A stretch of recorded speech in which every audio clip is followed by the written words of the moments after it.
everybody. Welcome back. It's Megan Turner, LCSW from Project Thrive CT. As you can see today, I have some special guests with me, Brittany and Alejandro. So I'm going to have them each introduce themselves.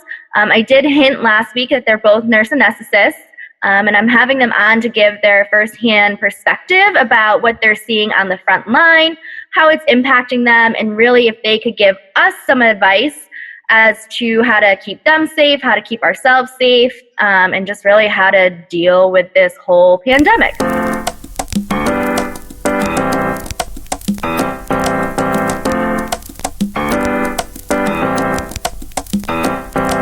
So I'm Brittany, and I'm a nurse anesthetist, like she said, and I work at Yale-New Hospital. Hi, my name's Alejandro. I work as a nurse anesthetist as well over at UCONN Health. I'm also in the military, and I'm deployed down to Javits Center in New York City at this moment. Awesome. Well, thank you guys for joining me. I know this is kind of awkward. I'm glad, Alejandro, you can be here even though you're in New York and you're not at home.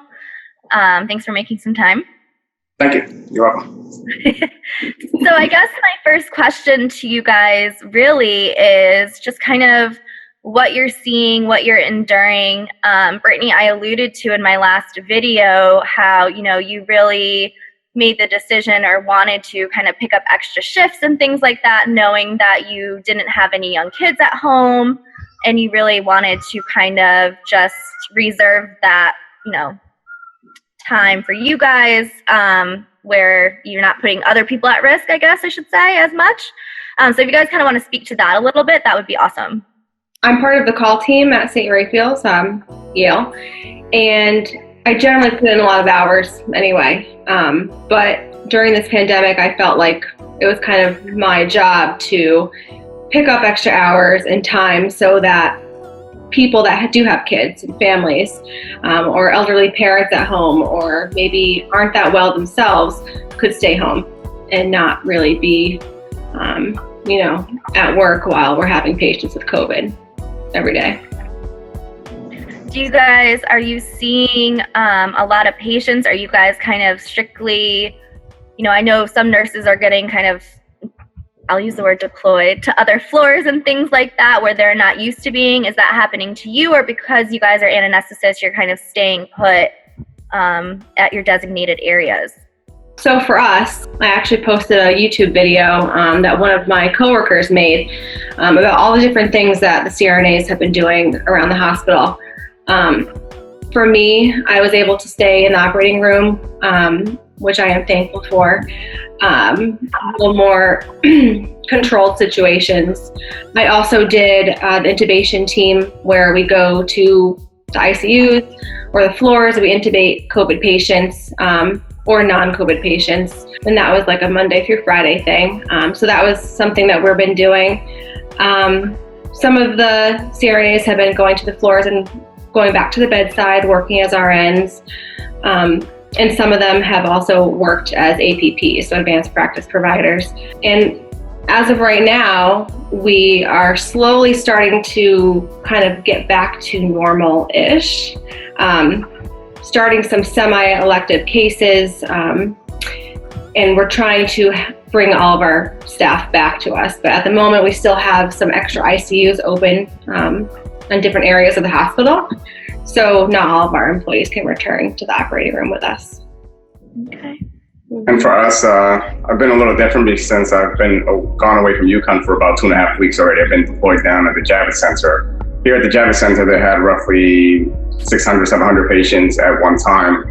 Most of them were COVID patients at that point. When I came here, I came at the tailor end of it, and we basically discharged on the last couple of patients in the last week. So now what we've been doing is sort of focusing on making another 500 beds just in case another surge were to occur in New York City, especially since a lot of the restrictions have been lifted and a lot of people are out in the city, out and about. See tons of people in the city without masks and, just kind of hanging out with each other within close distance. So they speculate that there might be another surge coming up or secondary surge that may occur in the future. So we're definitely preparing for that.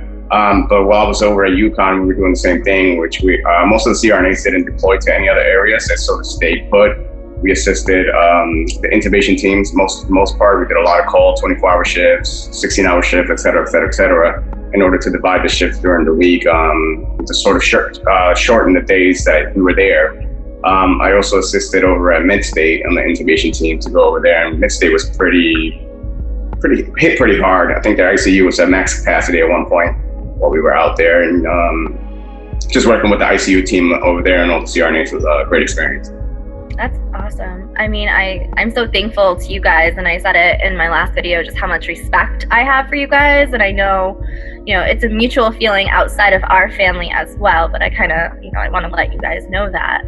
How are you guys handling the long hours and the toll that it's taking on you guys, both emotionally and physically, I'm sure? And I know, Britt, you have really chosen not to see, your dad or your stepmom, and you've been very, good about that. And, how are you guys holding up through all of it? I think I was better when Alejandro was home. I definitely feel it's good to have that mutual support at home. Yeah, I definitely feel a little more isolated now, and I'm sure he feels the same. I do miss my dad, and I miss Laura, I miss my grandparents, everyone. And I have seen them from a distance, dropping things off at the house, or he comes over and helps me with my flowers, but we're both wearing masks, and I've just been kind of listening to my body, and if I need to sleep, I need to rest and maybe take a break from working out one day, or don't do anything but watch Netflix all day after my call. That's what I do, which is something I never really did before. I would kind of stay active and do things, and now I've just been listening to what I need. And for me, it's been a little difficult, especially being here, being away from everybody that I'm in a new environment over here with a whole bunch of people who work in pretty much a giant place over there. There isn't a lot of interaction because everybody's keeping their distance for the most part. And then it's just go to work, come back to the hotel, go to work, come back to the hotel. It's pretty much repeat every single day. What I've been trying to do is just sort of stay active and working out every single day and trying to get about 20,000 steps a day. It's been sort of my goal. I know, which is significant. Yeah, that's huge. Overachiever much. I know. So I get the 20,000 steps a day and also work out, like an insanity workout or something like that, and just picture myself being away, and this is a time to get my body fit and get my body right in the interim, which is really nice. So it's a nice little goal to have just on the side. Well, and I think it's so great that you're both very self-aware as to what you guys need during this time. And, Brittany, like you said, you're really listening to your body, and Alejandro, it seems like you're doing the same thing. And, they're both requiring different things, but you're allowing yourselves to engage in that time, and you're being very intentional about giving yourselves that time rather than just kind of working yourselves into the ground. And not a lot of people are able to do that, or, they're kind of in denial at this point, and it's just go, go, go, kind of that fight or flight mode that their body instinctually goes into. So, I give you guys, again, a lot of credit for being aware and intentional about engaging in the self-care. So I guess my other question to you guys was definitely around this speculation that there could be a second wave or a surge, like you said, Alejandro. How are you guys kind of preparing for that emotionally? I know you kind of spoke how you're preparing for it a little bit there at the Jihad Center, but how are you guys on an individual basis preparing for it? I think for me, I'm just trying to continue to keep my distance from people, stay healthy, stay safe, practice social distancing at work as much as I can.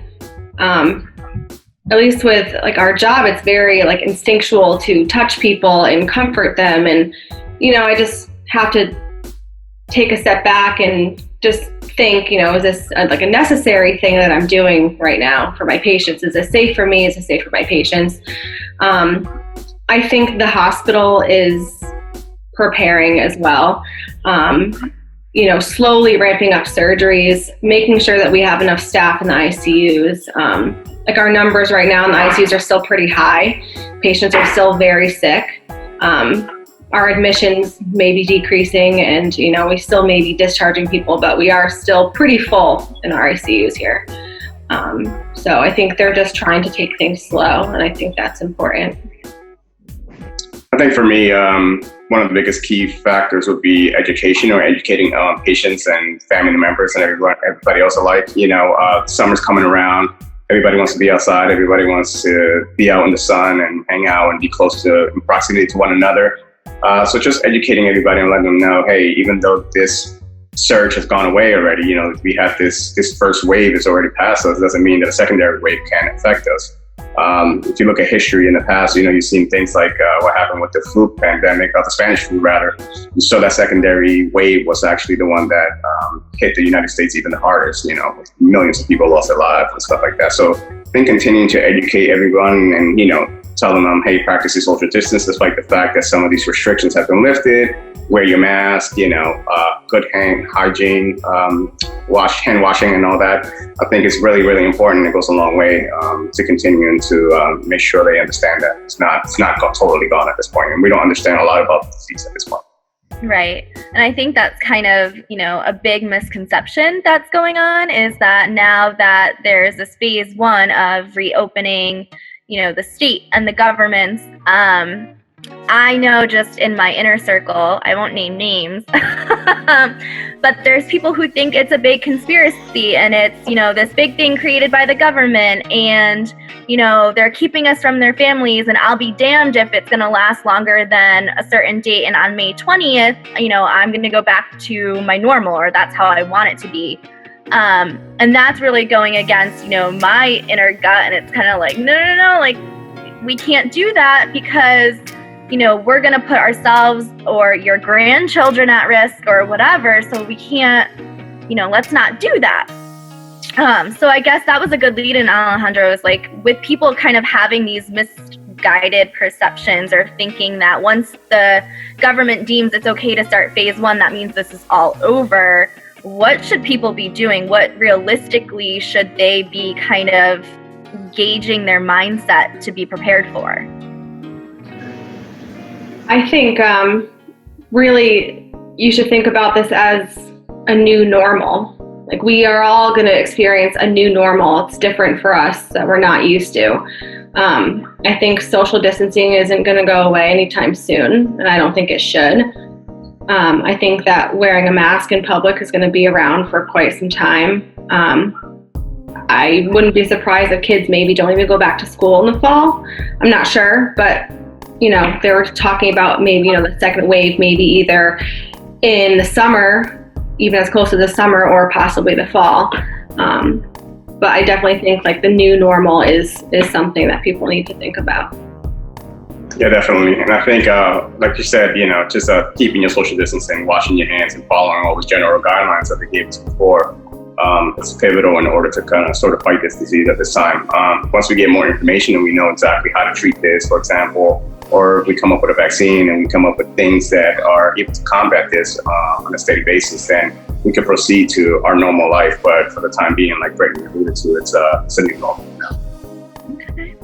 So I guess, with all that being said, I'd kind of like to open up to you guys if there's anything that you guys feel is important to share, or kind of let the audience know, or anything that you guys feel moving forward through this vlog that I can kind of get out to people, or, teach them about in regards to COVID, and just, the future of the new normal, like you said, Britt. Well, I kind of want to talk about ways to keep yourself sane in this time period. And I know for when Alejandro was home, him and I would set time aside to do things together, specifically. Since we were both working a lot of hours, we set aside a night to have a date night where we get dressed up and eat dinner at the table and, have candles and everything, romantic, whatever.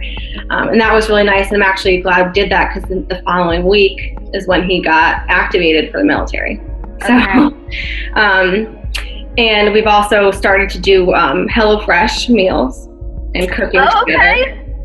Yeah. So that's something we both don't really do a lot of, right? And it's something we try to do together. But there's also times where maybe it's just me cooking dinner for him because he's had a long day, or maybe him cooking dinner for me because I've had a long day. But we would try to do that together and, watch a show together and, just try to be with each other while we can. And I think that's a really important thing that you kind of just acknowledge, is that you can't always expect that you're going to have the time together. And sometimes within relationships, even within a family dynamic, it might be one person giving 80% one day and the other person giving 20, because they need that time to decompress, to unwind from the day. And if you're able to not look at it as an extra stressor or a burden, it really can benefit your relationship, because not only are you showing the other person that they're loved and appreciated, but you're there to support them, and you're still doing something fun that you both are going to enjoy, and that's learning how to cook a new meal. So I think that's awesome. Yeah. Alejandro, do you remember that one night where I came home and I was like all crazy and whatever, and then I went down to the basement to go clean the litter boxes, and I found out you already did them for me? And it was like I almost started crying that night, because I was just like, that was the last thing that I needed to do that day. So. You hate it anyway. What? Hate doing that anyway, the litter boxes. Those little gestures go a long way. It's something that we're building up in our minds. Oh God, I have to do this thing. And if our partner can kind of pick up that slack, or just show that extra, hey honey, I care about you, so I did this thing, even if I don't enjoy it, for our whole emotional well-being, that goes such a long way. And I think people forget about that. Mm-hmm. Especially in high stress situations. Again, we're just trying to survive, so we go into like our basic instinct of protection mode, and we're not thinking about our spouse or our significant other, and how our actions may impact them as well. So the fact that you're continuing to look out for each other is huge. And it's just such a good example to share with the audience, because they might not have thought of something as simple as changing the litter box can make somebody happy point of in tears. Oh yeah. Yeah, for sure. Also, be ready to seek help just in case you need it. A lot of people are going through some tough times right now, whether it's economic, whether it's a familial crisis, whether it's multiple amount of things. There's also help out there for people if they need it. This counseling, psychiatric help, financial help, whatever you could get to relieve a little bit of the stress. Definitely seek it out. And having Zoom meetings with your friends, having a little drink and things of that nature definitely help as well. Something that I've done in the past as well. And Brittany. Yeah, absolutely. All of those. And I spoke last week that if you are in kind of crisis mode, or you feel like you're having desires to hurt yourself or others, you can definitely contact 211 in Connecticut. Their mobile crisis, they can come out and assist you immediately. So those resources are definitely available. You can also contact 211 if you want to know other resources that Alejandro just mentioned, such as financial, housing, addiction services, domestic violence. They have a list of those resources on their website. But if you contact via phone, you can speak to somebody directly. I don't know how long the wait will be right now. But you could speak to somebody directly, and they can point you in the right direction to get the help that you need. Awesome. So do you guys have any words that you want to kind of leave us on? I think we'll kind of wrap it up. I think we covered, it was very informative. You guys were able to share a personal perspective and really give us some good tips and strategies for us to follow in preparation for the state reopening, as well as potential for a second surge. I think just stay safe and stay socially distant, wear your mask, just be smart about it. I think stay strong, follow the rules, and we'll get through this. I like it. Well, thank you again for you both being able to participate in this. I know my viewers have been looking forward to it, so I'm excited to share it. So feel free to spread the word and have people watch and be more informed. Thank you, Megan. Thanks. Thank you. Have a good day, guys. Bye. You too. Bye-bye.